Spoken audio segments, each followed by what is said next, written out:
Hello and welcome to Mad About Film. This review is about Guardians of the Galaxy Volume 2. Let's have a look at the trailer.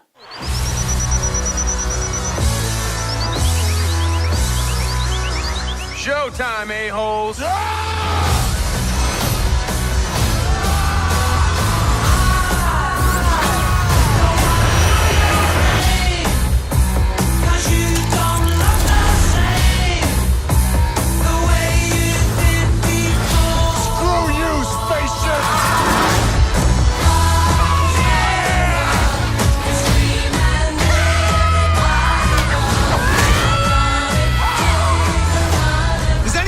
Tape out there. I want to put some tape over the death button.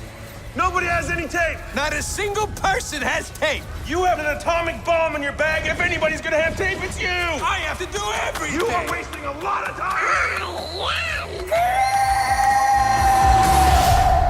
That's a really bad sign.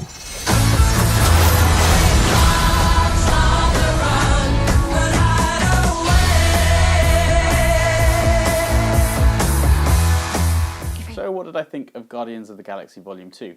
Well, it's basically more of the same. More of Groot, more of Rocket Raccoon, more of Peter Quill as Star-Lord, more of Gamora, and more of Drax the Destroyer. But in this one, it's all about family. If the first film was about family in terms of trying to understand, what it takes to be in a family, this one is the continuing growing pains of actually being in the family. And there's a lot of family relationships that are mentioned within the film. The opening scene in Guardians of the Galaxy actually shows how the family has become more cohesive, how while they were bickering in the first film, in this one they're actually more together and they fight together as a team. They're more established as a family. The main crux and idea of what actually happens in this film, the main plot line, is that Peter Quill, Star-Lord, actually meets his father, played by Kurt Russell, and his character's name is called Ego. Ego is the human living planet, and what you see is Kurt Russell being the absolute perfect fit to play Chris Pratt's dad. The whole second coming about this film is that it just gets more and more and more.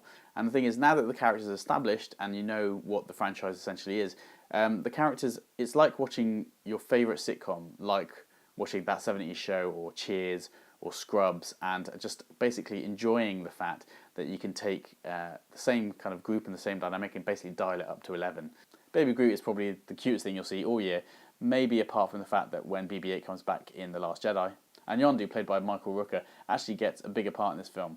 And again, the whole dynamic is about, who is Peter Quill's real kind of father stroke daddy. There's more of the sibling rivalry relationship with Zoe Saldana's Gamora playing against Karen Gillan's Nebula.